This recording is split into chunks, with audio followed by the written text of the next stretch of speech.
राज्यर विभिन्न स्थान में काल बैशाखी उदोलारे भांगिला गछ उपुड़ा विद्युत खुंट रास्ता अवरोध बिनिकार व्यापक झड़ वर्षा गछ उपुड़ी रास्ता अवरोध।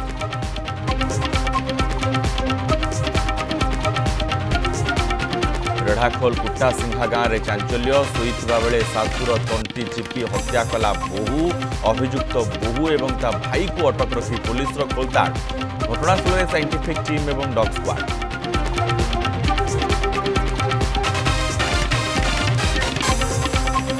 गंजाम निम्मखंडी फुलोटा गाँ पुणी अशांत कोठ हिसाब एवं पूर्व विवाद को केन्द्र करी मुहांमुही पूर्व साही एवं बेणुसाही फुटिला बोमा भांगिले घरर कबाट ग्रिल बाइक गाँव में 2 प्लाटून फोर्स मुतयन।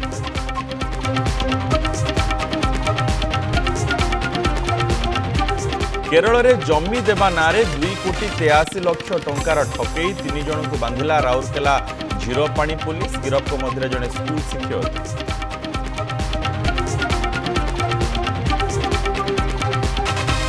योजना माळमाळ हेले फांको सबु जल जल चाल घर भांगी माटी मिसिबा परे पाइखाना 10 वर्ष है पड़ती तेलकोई दामदर गौणीर 75 वर्षिया वृद्धा मागी जाची पुरुष पेट।